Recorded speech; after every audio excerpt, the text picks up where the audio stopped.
Shots in the Dark contains graphic depictions of events that may not be suitable for all listeners. We encourage all of our listeners to be open-minded and engage in dialogue with us through any of our social media accounts or email. It's like a hop and a skip away from like Hoobity McBoobity and Lusty LaRue. You're working for nickels.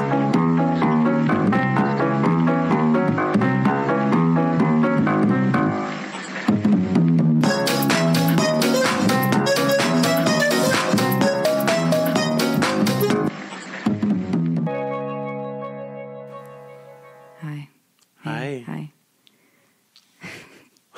What you thinking about? Welcome to Shots in the Dark. I'm Ty. I'm Whitney. And we're going to take a shot right now. Oh, yeah. He's told me how terrible his day reviewing his notes has been. So if you'd like to take a shot with us, you are more than welcome to, obviously. If you're driving, don't drink alcohol. Cheers with your coffee or your breakfast sandwich or your lunch snack. Same thing with people that don't drink. Anything but water, because it's bad luck. A deep yoga breath. This Ty's had a rough day. It's been pretty rough. So cheers. Aside from finding that queer ghost hunting group, which I've been talking about with you for months. Yeah. This is the same surge popped up from when I found that How to Not Be Gay, because we have straight ghosts in us. Straight ghosts of the opposite gender. Right? Yeah. Yeah. Same surge weirdly popped up with cursed objects. I don't know if you know, but with new technology of 3D printing, they're trying to see if maybe these objects that are generally perceived as cursed or haunted in any way, if they could reproduce them on a 3D print, which is really cool. But what's neater, I think, is that the people that are doing this have experienced so many problems in trying to do so. So the objects will disappear the day that they're going to get mapped. Oh. So that the program can like find out exactly what every area is so that it can get 3D printed. But the files will disappear on the computer. Oh, yeah. Something will go tremendously awry. And in the last case, they were trying to do essentially a death mask that is perceived to be cursed. And the machine melted. The whole printer melted? The printer melted. And they're like, What? Never does this happen. I was like, that's so crazy. And they think that it might be something that it's almost, for all you nerds out there like me and Ty, it's almost something like the Weeping Angels were in Doctor Who. Oh, yes. Where anything that takes the form of a weeping angel, so pictures, video, reflections in your eyes, in some cases, becomes itself a weeping angel. And they think it might be something like that, where it's taking on the personality and then taking a small piece of the curse or the haunting with it as well, or the essence of the haunting. The 3D printed items are taking part of the curse with them. Yeah, I think, isn't it crazy? That's I only crazy. found one article on it, but I thought it was the neatest thing that I've ever seen in my life. It's crazy, and it's also terrifying. Yeah, it's really cool, though. It's terrifying in a really cool way. Yeah.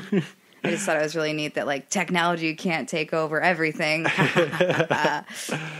Apparently, it can just pass curses along. We're staying with these LGBT involved and themed stories for the whole month of June because it's Pride Month. Yeah. I had a really good idea of what I wanted to talk about. You and I have both had conversations about my case before. I'm really sorry that we're going to have to revisit this case.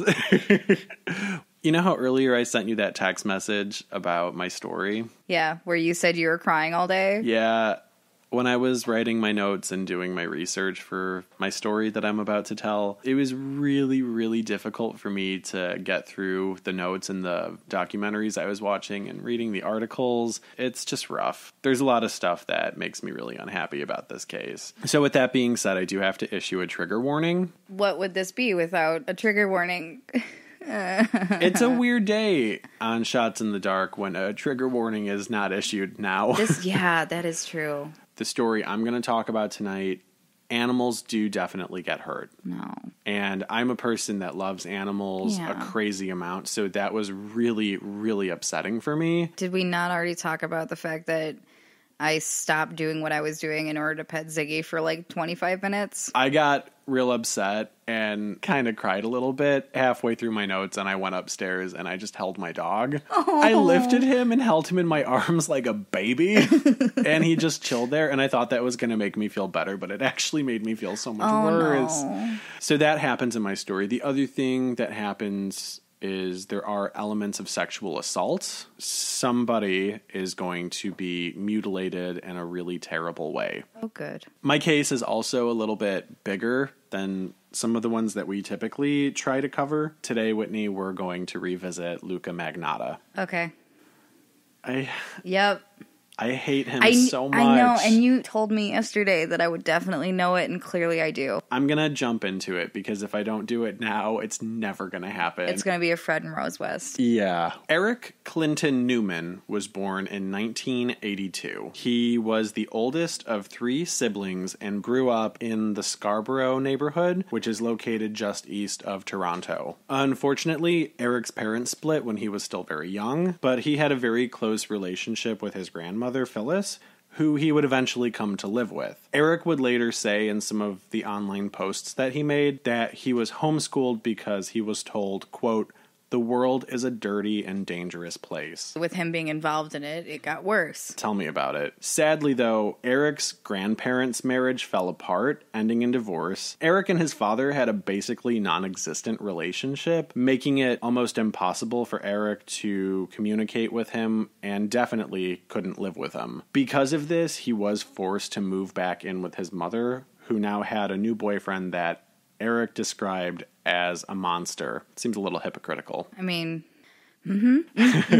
So the most positive relationship he had with anybody in his family was with his sister Melissa, who is one of the few people that Eric would ever describe as being beautiful aside from himself. Because he had a straight up super ego issue. He was such a narcissist. While Eric says that in high school he was treated as an outcast and that things were made to be so difficult for him, his classmates actually remember things a little bit differently. According to classmates who remember him, Eric didn't stand out or act out in any way. They said he was basically forgettable. Which obviously he tried to fix later and is now completely different from then. For people that don't know anything about him, we're just already angry. We've only started the story. By the time Eric was 22, he had been diagnosed with depression after undergoing a psychiatric assessment and was prescribed medication for life. In 2004, still at the age of 22, Eric befriended a 21-year-old girl online. She had the mental capacity of somebody who would be between the age of 8 and 12 years old. Great. But Eric seized that opportunity to gain her trust, and he maxed out all of her credit cards and racked up thousands of dollars in unpaid bills under her name just for his benefit. This is not me trying to actually diagnose him, as I am not qualified to do that. But I feel like he's always been one of those pathological narcissists where if he were a cult leader, that would have been, I feel, better suited and less violent than his general ending. Oh, it would have been so much better for him because he could have just had attention all day, every day, forever. Which is clearly what he's always wanted. But what he did to that girl did not go unnoticed. Eric had also allegedly filmed himself sexually assaulting this mentally handicapped woman, and this case was going to trial, but at the last minute, the Crown dropped the sexual assault charges. Aside from the very obvious problems with this, the worst thing about that happening is that it prevented Eric from being on the sexual assault registry and being required to report to a police officer on a regular basis. He didn't have to do any of that. I don't think I've ever heard why they dropped the charges. Do you know? No, I don't actually know why. He was, however, found guilty for the fraud charges, but the judge, being familiar now with the medical records from Eric's psychiatric assessment, warned him, saying, quote, "You have a medical issue. You need to always take medication. If you don't, your life is going to get messed up." 2 years after the trial in 2006, feeling like he needed to reinvent himself, Eric Newman legally changed his name to Luka Magnotta. It was during this transformation that he eventually discovered Toronto's LGBTQ community, where he met a trans woman named Barbie who would become his girlfriend. Have we ever talked about the fact that I feel like naming himself Luka Rocco generally screams that he's like powering down a monster and like jumping on a crappy skateboard and like badly skating away. Garbage douchebaggery. To me, it's such a douchey name. It is such a douchey name, but to me, it also is such an obvious porn name. Oh, that's true, yeah. Barbie, his girlfriend now, has said in multiple interviews that she knew he had problems. She said you could see it in his body language, the way that he talked, his mannerisms, and that it was just part of his character. She also noted that he had been fascinated by serial killers. He was fascinated by them in a way that he glorified them. But it was for their notoriety. Shortly after meeting Barbie, Magnotta began promoting himself as a model and a high-end escort.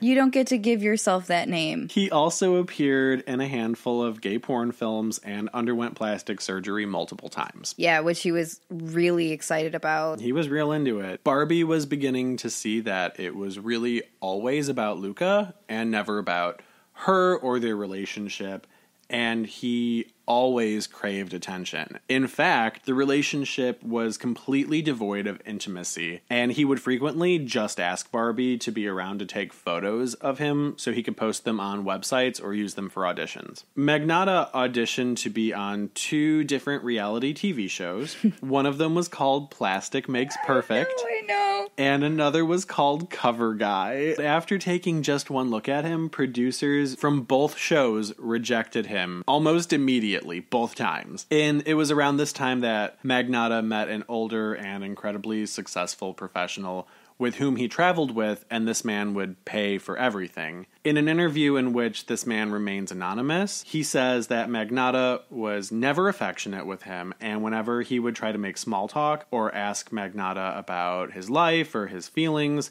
he was always met with firm rejection, and Magnotta would state, quote, "I like to keep my private life private." The two of them did not see each other for long before they parted ways and stopped talking completely. That gentleman had quite decided that he was done paying for nothing, not even conversation. Yeah, and that's kind of what it was, yeah. So after having his auditions rejected twice and no longer having his sugar daddy, I'm sure his pride was hurt badly. Well, I hope his pride was hurt. Yeah, because he truly thought he was beautiful and damn near perfect. There was a period of 5 minutes where people kind of knew his name because he appeared on Canada's Naked News, and he was interviewed as an escort, and they asked him a whole bunch of questions about if he liked it and why he liked it, and he was like, "Oh, it's great. Clearly I get to meet new people. I'm my own boss. I make a lot of money." And he just clearly, you watch him talk about it and you're just like, you think you're the shit and you are not. I don't think I've ever seen an interview with him where I haven't felt like his eyes are just glass doll eyes. Because he's dead inside. Yeah, he's born rotting. Magnotta started looking for ways to get into the public eye, and he began posting fake articles and video slideshows online that insinuated that he and Karla Homolka of the Ken and Barbie killers were in some sort of relationship together. Who was her dude? Paul Bernardo. Yeah. Why you would even think it's cool for your name to be associated with either of them? Because he wanted the notoriety. It's literally just about chasing the fame. It speaks volumes about the kind of guy he is right there. I want to say, I feel like it was after she had gotten out of prison, right, that this started circulating? I do believe she was out of prison at this time. I think it was like right after she got out. He posted these videos and claims everywhere and tried to make it look like other people were the ones posting this story about him, and it was completely fabricated, which it was, but only by him. In one of these online posts, he put up a photo of himself sitting next to a blonde woman who really does resemble Karla Homolka, and he's trying to pass her off as Karla Homolka, but it's actually his mother. I think that might have actually been one of the reasons that he had targeted her, not only because of her notoriety, not only because she is an evil monster of a person, but because he did have someone that could bear a passing resemblance. Yeah. That he could be like, yeah, here's a photo to prove it, bruh. I could see that. Absolutely. Did you see how many accounts that he had when he was posting? Because I feel like it was like an insane amount. It was such an insane amount that it was past the hundreds. You can't even have a job at that point, really. Well, that is your job. This whole story that he had been fabricating online, it did get him on TV for a brief moment. He was on the news and he gave a short statement saying that all the stories about him online are completely untrue and he had no connection with Karla Homolka. So so much effort for 5 minutes of camera time. Exactly. And he's the one that called them repeatedly to ask if he could do an interview, to be like, no, we're not together. And the news was like, we know. And then he was like, no, but we're not together. And the news is like, yeah, we got it. But that's exactly how far he would go for attention. It's so crazy. It hurts to be my a blip feelings. on the radar, yeah. His plan didn't exactly pan out the way he had intended, though. Yeah, thank and goodness. He was very quickly forgotten about again. That didn't make him a superstar.